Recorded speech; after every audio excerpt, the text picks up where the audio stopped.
당뇨의 진짜 원인은 당분일까요? 아니면 지방일까요? 제가 이 시간에는 당뇨병을 쉽고 확실하게 극복하는 방법을 제시해 드리겠습니다. 이 방법은 거의 모든 질병의 극복에도 큰 도움이 될 것입니다. 저는 자연치유센터를 20년 이상 운영하면서 당뇨병이 어떻게 하면 좋아지는지 너무나 확실한 경험적인 지식을 얻게 되었습니다. 그래서 오늘 당뇨병에 관한 중요한 정보를 제공해 드리겠습니다. 그럼 지금부터 당뇨병의 진짜 원인과 예방법을 말씀드리겠습니다. 당뇨는 방치하면 위험합니다. 당뇨는 서서히 진행되어 가지만 당뇨병이 되어가고 있는지 분간하기가 어렵고 나중에는 여러 가지 합병증을 유발할 수 있기 때문에 위험합니다. 당뇨의 원인만 제대로 알아도 당뇨는 쉽게 극복할 수 있습니다. 당뇨의 가장 큰 원인이 무엇일까요? 이것은 중요한데요. 가장 큰 원인이 과식이고 더 나쁜 것은 공복 시간을 짧게 갖는 것입니다. 둘째는 더 중요한데 지방질 섭취 비율이 높기 때문입니다. 이 두 가지만 해결해도 당뇨는 정말 쉽게 좋아집니다. 과식은 혈액 속에 넘치는 당을 세포 안으로 다 집어넣지 못하게 되는 문제를 발생시킵니다. 지방 섭취가 많은 경우에는 유리지방산이 많이 생겨 세포 안에서 포도당의 흡수를 방해하는 기능을 한다는 것입니다. 닐 버나드 박사는 당뇨의 원인은 혈관의 지방이 축적되는 식습관 때문이라고 말합니다. 혈관 안의 지방 과다는 복부의 피하지방과 내장의 지방을 쌓이게 만듭니다. 그런데 이런 지방들은 불안정해 쉽게 혈액으로 흘러나와 유리지방산이 되고 세포 안으로 흘러들어가면 포도당의 흡수를 방해하고 심장병, 뇌졸중 등의 질병을 발생시킵니다. 여러분 질문 하나 드리겠습니다. 당뇨의 진짜 원인은 당분일까요? 아니면 지방일까요? 이 논문을 보시면 이 논문은 의과 대학생들을 대상으로 포도당 내성 검사를 했습니다. 이 도표의 위쪽은 지방을 주로 먹는 그룹입니다. 이 사람들은 동식물성 기름, 버터, 계란 노른자, 마요네즈 등을 2일 동안 섭취했습니다. 결과는 당이 190 이상으로 나왔습니다. 다 당뇨병으로 나온 것입니다. 아랫부분은 탄수화물 중심의 식사를 한 그룹입니다. 흰빵, 감자, 설탕, 캔디 과자, 시럽, 오트밀, 바나나 등을 2일 동안 섭취했는데 당이 100 이하로 다 정상으로 나옵니다. 그래서 당뇨가 있는 분들은 탄수화물보다 지방을 적게 섭취해야 한다는 사실을 분명히 말해줍니다. 로비 바바로시는 자신의 당뇨병을 식단으로 고치려고 고지방 중심의 식사를 했습니다.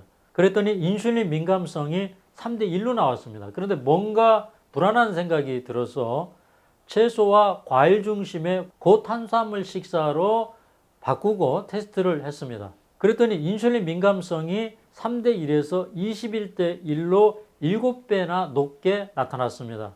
그래서 고지방 중심의 식사보다는 탄수화물 중심의 식사가 훨씬 더 안전하다는 사실을 알게 되었습니다.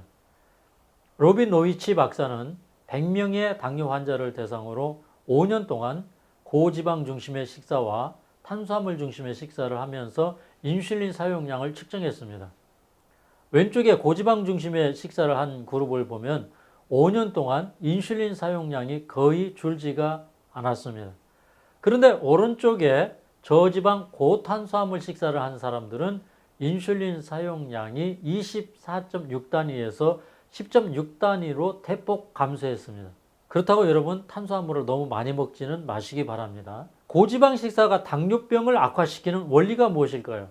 이 그림은 당분이 세포 안으로 들어가려면 당분보다 인슐린이 먼저 세포 안으로 들어가서 세포 안에서 효소를 만들어내고 이 효소가 세포 안으로 당이 들어오도록 인슐린 수용체를 열어주는 기능을 해야 함을 보여줍니다. 하지만 당이 세포 안으로 들어오지 못하는 이유는 포화지방이 많은 저밀도 콜레스테롤, 초저밀도 콜레스테롤의 산화물질이 세포 안에서 인슐린 수용체의 문을 잘 작동하지 못하도록 방해한다는 것입니다.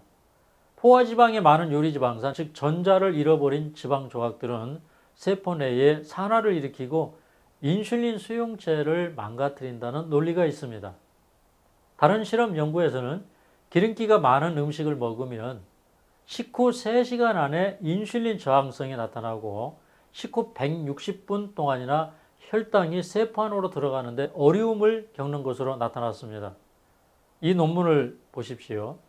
우리 몸은 지방이 많아지면 먼저 복부 피하 지방과 내장에 쌓는다. 하지만 내장의 지방세포는 지방산이 잘 빠져나오기 때문에 지방산 형태로 혈류를 타고 돌아다닌다. 이 지방은 혈관, 심장, 간, 심장 등에 쌓이게 된다.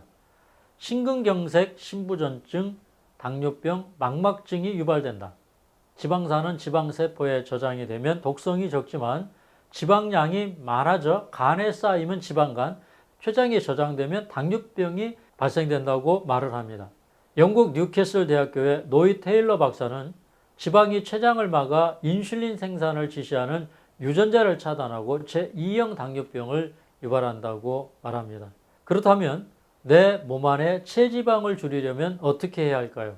무조건 굶거나 지방 섭취를 줄이는 것으로는 지방을 효과적으로 줄이지 못합니다. 진짜 체지방을 줄이려면 지방세포 수를 줄여야 합니다. 굶을 때는 지방세포가 쪼그라져 살이 빠진 것 같지만 음식을 먹으면 도로 살이 찝니다. 그래서 근본적으로 지방세포 수를 줄이려면 운동, 아침 먹기, 간헐적 단식, 즉 다시 말해서 공복기를 늘려주는 또 식사 방법을 병행해야 합니다. 이제부터 당뇨를 잡는 식습관을 설명드리겠습니다. 첫째는 소화하기 쉬운 음식을 먹고 공복 시간을 길게 가는 식습관을 길러야 합니다. 당뇨는 점차적으로 공복 시간을 늘려주는 공복기에 적응을 하면 줄어듭니다. 그리고 저녁에 공복 시간을 늘리려면 아침을 잘 먹어야 합니다.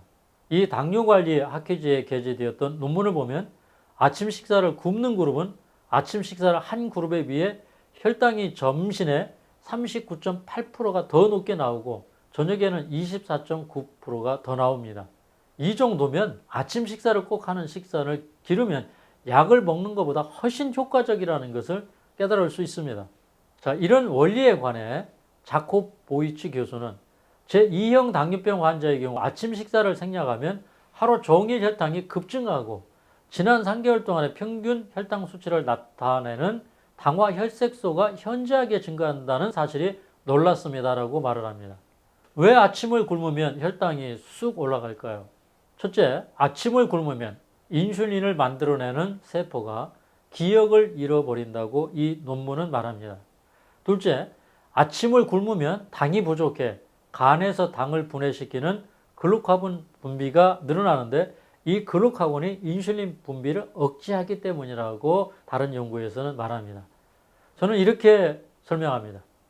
아침을 굶으면 인슐린을 생산하는 원료가 부족하게 되고 이로 인해 혈당이 더 올라간다고 말합니다. 이번에는 당뇨병 예방에 나쁜 식습관과 좋은 식습관을 말씀드리겠습니다. 당뇨병을 예방하는데 나쁜 아침 식사는 무엇일까요? 아침 식사 후 혈당을 급격하게 올리는 식사는 바로 이것입니다. 식빵에 잼을 발라 먹는 식사, 샌드위치를 먹는 식사, 우유에 시리얼을 넣어서 후루룩 마시는 식사, 흰쌀과 흰빵이 들어간 식사는 혈당을 대부분 급격하게 올리는 식사로 연구되었습니다. 혈당이 급격히 올라갈 때 혈당 스파이크가 일어나면 활성산소가 대량으로 발생됩니다. 이 활성산소가 혈관을 손상시키면 면역세포가 모여드는데 이때 혈관벽이 두꺼워져서 동맥경화가 일어납니다. 그럼 아침 식사로 가장 좋은 식사는 무엇일까요? 잡곡이 들어간 현미밥에 채소가 풍부한 샐러드를 만들어 먹는 것이 좋습니다.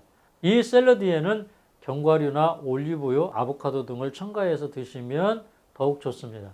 또한 아침 식사에는 단백질이 들어간 콩류, 햄프시드 같은 음식도 좋습니다. 과일을 먹는 방법입니다. 과일을 먹을 경우에는 식사 30분 전에 과일을 껍질째 드시는 것이 좋습니다. 아침 공복에 과일 주스, 녹즙, 오렌지 주스 같은 것들을 마시면 섬유질이 없어서 혈당을 급격히 올려주기 때문에 좋지 않습니다. 제가 이번에는 과일을 활용해 당뇨를 극복하는 방법을 설명드리겠습니다. 저녁 식사 대신 과일 식사를 하면 저녁 시간 공복이 길어지기 때문에 당뇨 개선에 큰 도움이 됩니다. 인체에 해독이 되기 때문에 여러 질병을 극복하는 데 도움이 됩니다. 게다가 저녁 과일식이 적응이 된 다음 여러분이 저녁 과일 식사가 적응이 되셨다면 주 1일 정도 3끼 다 과일식을 하면 좋습니다. 과일을 먹는 시간에는 당뇨 약을 먹으면 저혈당 쇼크가 오는 경우가 종종 있기 때문에 매우 조심하셔야 합니다.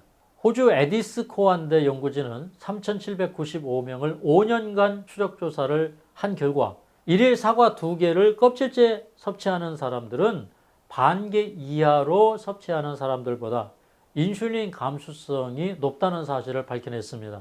하루 과일 2회분, 대략 300g 정도 되는 이 분량을 먹는 사람은 5년 후 당뇨병 발생률이 30% 낮다는 연구도 있습니다. 이번에는 과일 먹는 방법과 양을 소개해 드리겠습니다. 아침과 점심때 과일을 먹을 때는 꼭 식사 30분 전에 100g 정도를 드시고 식후에 드시는 것을 피하시기 바랍니다. 저녁에 식사 대용으로 먹을 때는 한 종류의 과일을 200g 정도 껍질째 먹는 것이 제일 좋습니다. 저녁에 과일 먹고 약을 드시면 흔히 저혈당 쇼크가 나타나기 때문에 조심하시기 바랍니다. 당뇨에 좋은 과일은 어떤 것이 있을까요? 섬유질이 단단하고 당 함량과 당 지수, 당 부하 지수가 낮은 과일이 좋습니다. 당뇨에 좋은 과일은 딸기, 토마토, 체리, 자두, 자몽, 사과, 배, 블루베리, 단단한 복숭아, 라즈베리 등입니다. 잘 기억하셔서 건강하시고 행복하시기 바랍니다. 오늘 제 강의가 도움이 되셨다면 구독, 좋아요, 알림 설정 부탁드립니다.